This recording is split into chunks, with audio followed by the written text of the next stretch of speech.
why does NetApp lease equipment? What's the treasurer's point of view, the strategy? What are the real kind of detailed advantages over buying? So the primary, if you want to sum it down into one statement only, it really comes back to cash flow. That's the fundamental reason for why I personally believe using leasing as a way of acquiring your technology makes the most economic sense. It's an asset that everybody knows. It completely depreciates in value as soon as it's like buying a car. As soon as you drive it off the lot, right, you drop X% in value. It's pretty much the same thing with high-tech equipment. There is a continuous evolution of technology. It gets better and faster and smarter and more efficient on a daily, monthly, yearly basis, and cost keeps going down through the floor.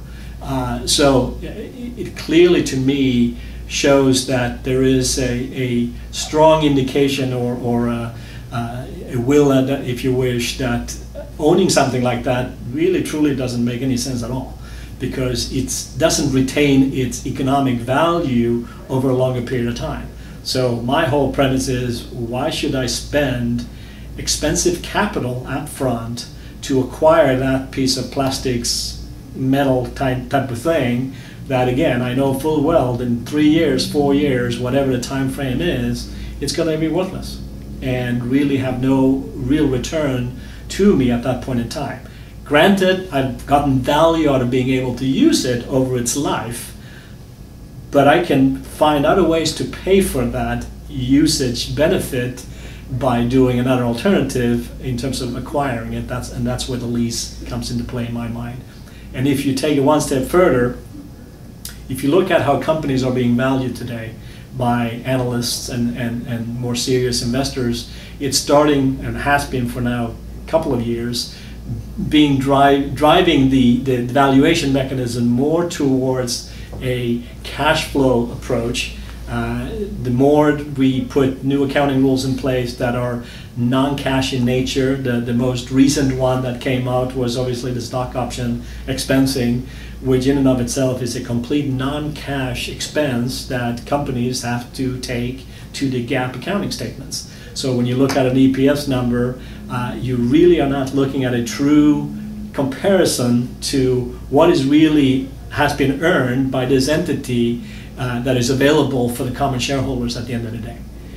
So people are moving more towards a cash flow metrics, looking at free cash flow as being more of the way to value the company, and they do the same kind of metrics as where they take the free cash flow per share and then do multiples on that, and that's how they come up with a valuation in terms of whether a company is doing a good job or a bad job in terms of generating value to the shareholders. And again, if you look at the leasing transaction in itself and what that actually brings to the table with regards to free cash flow, there's a double whammy.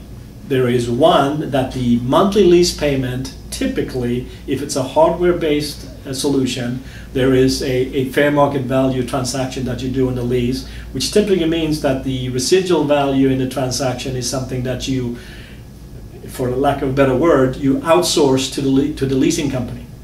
So you don't retain the residual risk anymore. You basically push that over to the leasing company. It's for them to worry about what they're going to do with that at the end of the lease term.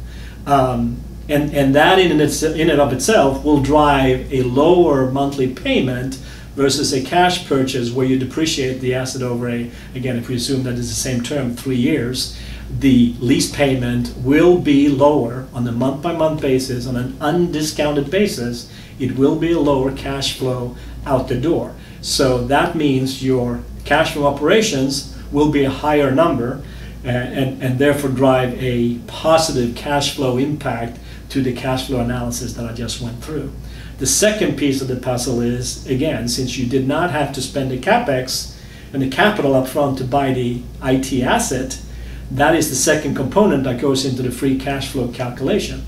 It takes the cash flow operations, backs out the CapEx expense for the quarter, and that's how you get to the free cash flow number. So by not spending the capital, obviously my deduction becomes a smaller deduction, and therefore, again, it pushes my free cash flow number to a higher number. Both generating, again, significant value from a free cash flow per share metric that, again, a lot of analysts are really looking at in terms of valuing a company.